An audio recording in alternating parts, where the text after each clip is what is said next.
Bonjour, bienvenue dans cette vidéo où je vous présente la différence qui existe entre la valeur réelle et la valeur nominale des choses. Donc, cette vidéo est plus de style très philosophique, je vous dirais conceptuel, pour bien comprendre ce que c'est que la valeur réelle, donc la notion de valeur réelle.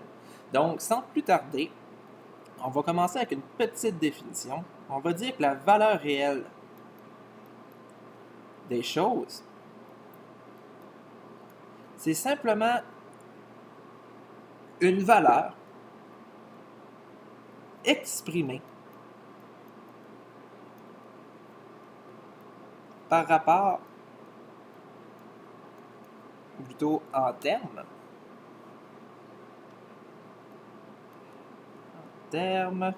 d'autres biens et services. Souvent, dans les manuels scolaires, on va vous dire que la valeur réelle d'une chose, c'est une valeur nominale à laquelle on a retiré l'effet des prix. Je trouvais ça très, très abstrait comme notion. C'est pour ça que j'aime mieux vous la présenter de façon un peu plus détaillée, on pourrait dire, donc plus conceptuelle. Une façon alternative de dire ce qu'est une valeur réelle, c'est qu'est-ce que j'obtiens en échange de ce bien. Donc, c'est vraiment ça la valeur réelle. Donc, si moi je possède, par exemple, je vais marquer ça en termes d'exemple, si j'ai, je sais pas moi, une chaise, voilà, regardez, puis avec ma chaise, je peux obtenir un ordinateur, on va dire que la valeur réelle de ma chaise est très élevée, parce qu'une chaise, qui est un bien, une commodité très normale, va me permettre d'acquérir un ordinateur. Donc, ici, on va dire que la valeur réelle est élevée. Tandis que si avec la même chaise, dans un autre univers, on pourrait dire j'obtiens à peine une canne de soupe,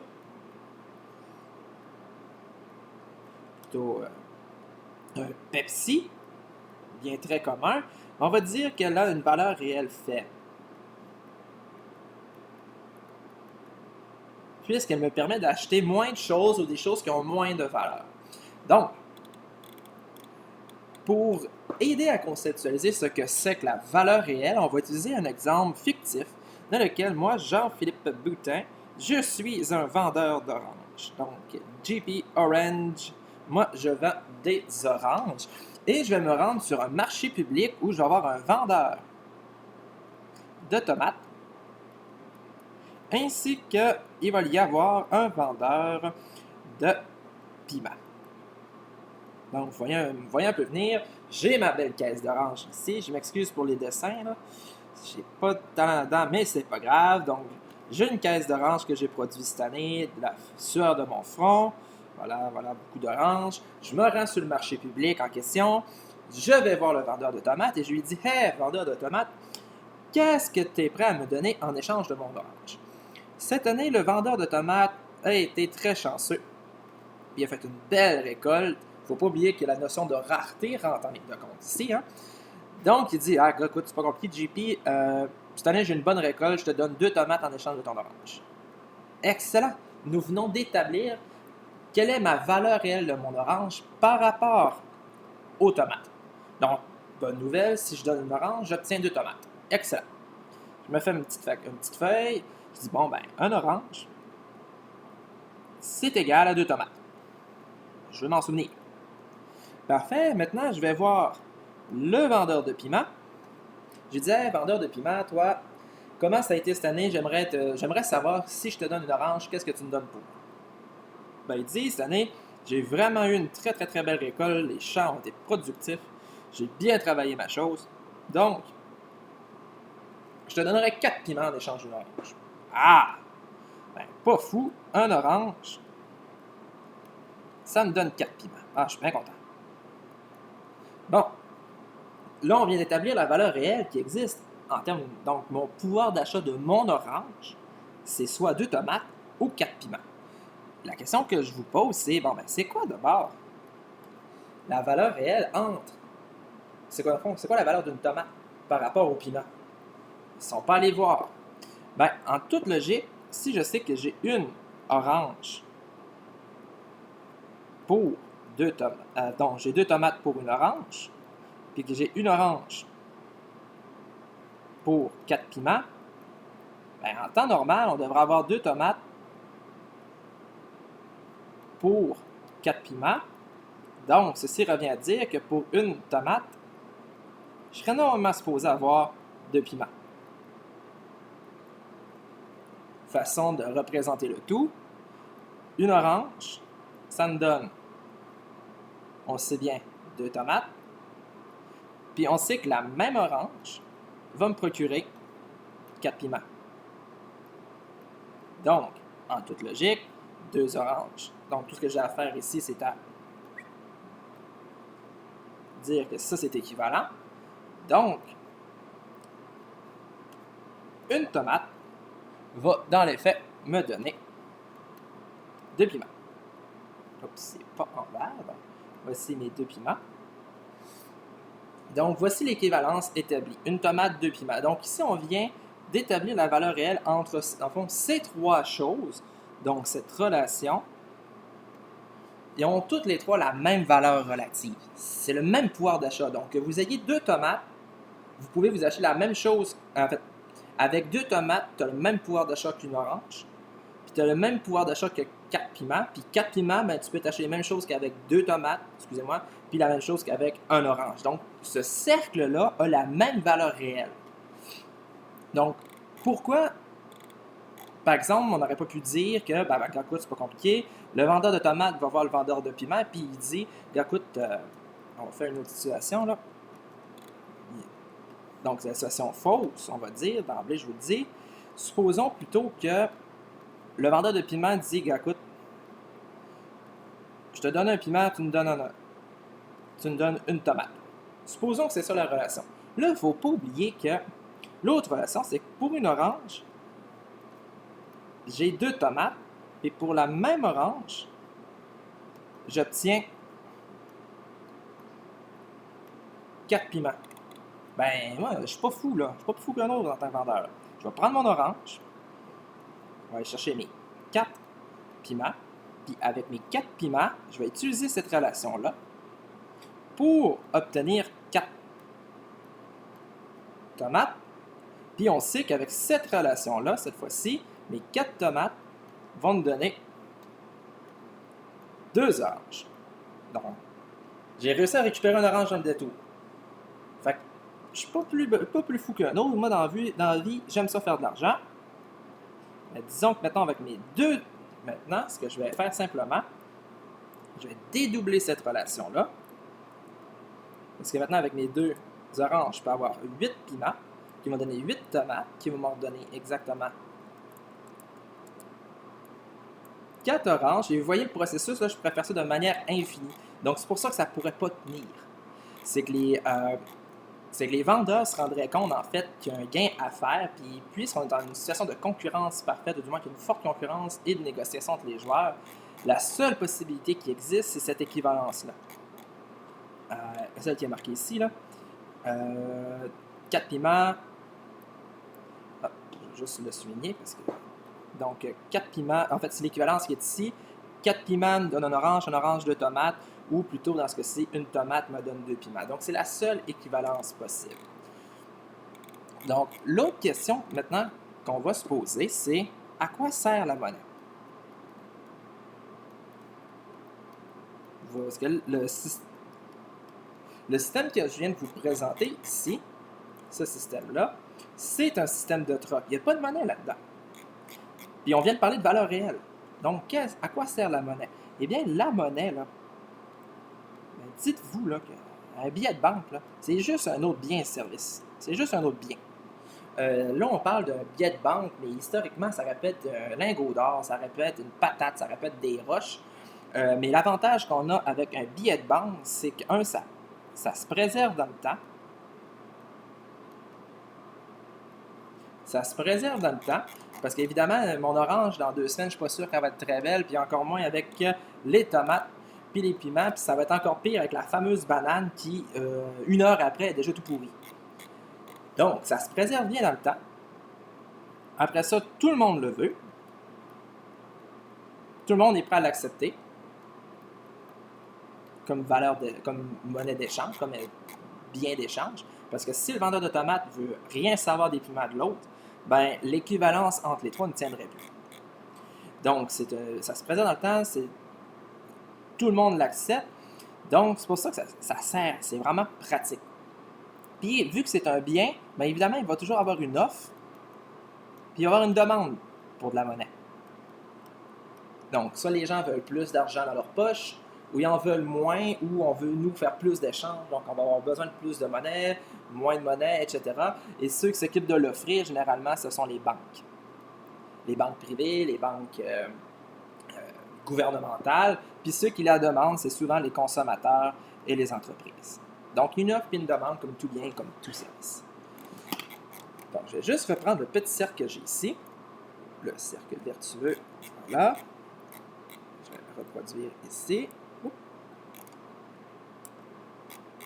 C'est que j'ai souligné là. Bon, j'ai dit, je prends ceci. Bien. Je le ramène ici, pardonnez-moi. Voilà. Donc, le billet de banque, le fameux billet de banque que je dessine ici, lui, il vient juste servir d'intermédiaire entre les trois.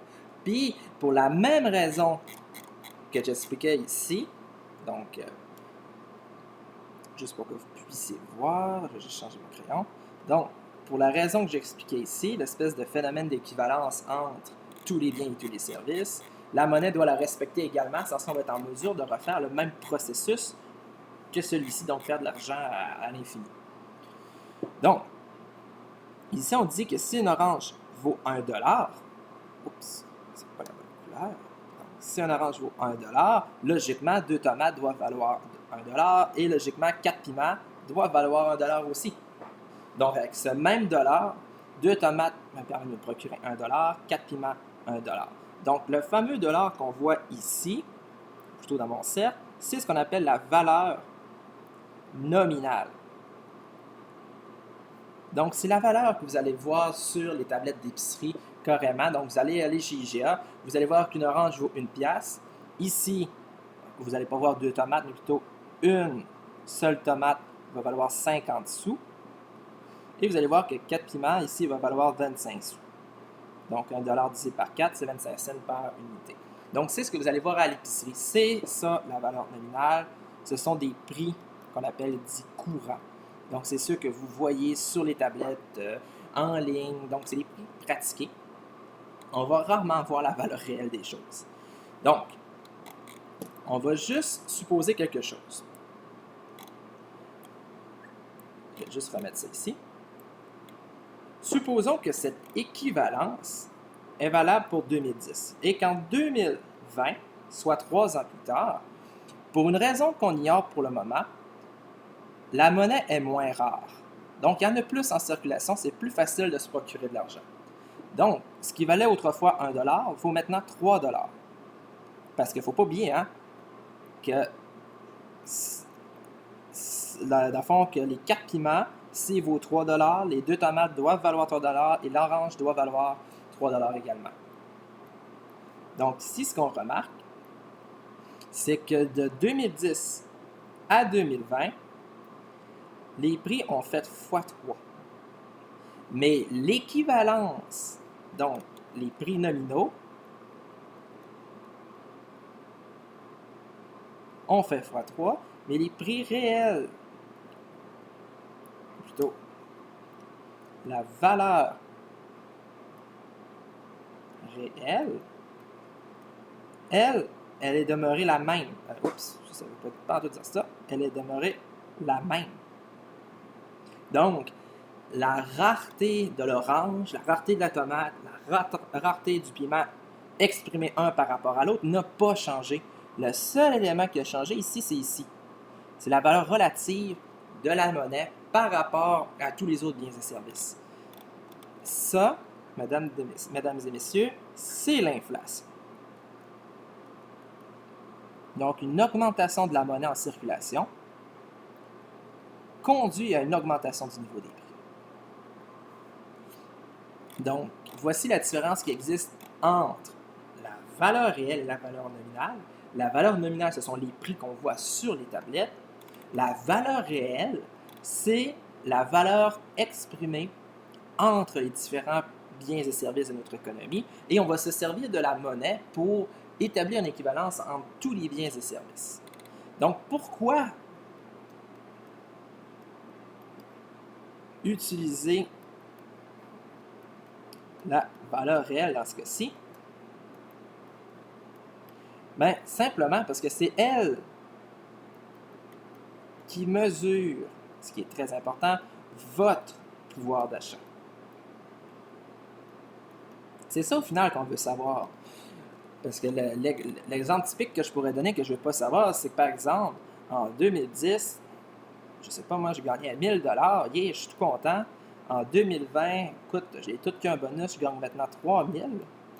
Mais si les prix, mettons, un ordinateur portable, mon PC coûtait 1000 $ en 2010, et que ce même ordinateur, en raison de l'inflation, vaut maintenant 3000, ben, même PC, c'est pareil. Là.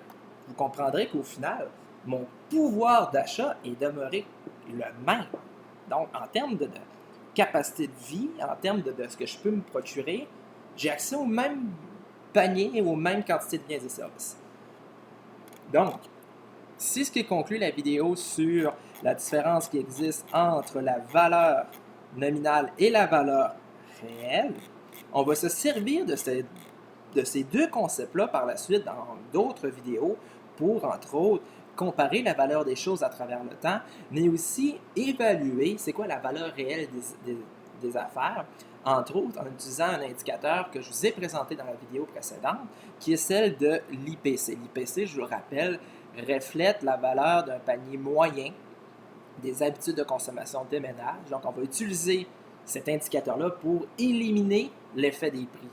Donc, c'est pour ça que quand on parle de valeur réelle, nous, quand on parle de valeur réelle, ce qu'on veut faire concrètement, c'est dire, regardez, on va utiliser, là, on sait que ça fait x3, mais on va repartir de l'autre côté, on va dire, bon, ben, on va diviser par 3 tous les prix de mon économie pour éliminer l'effet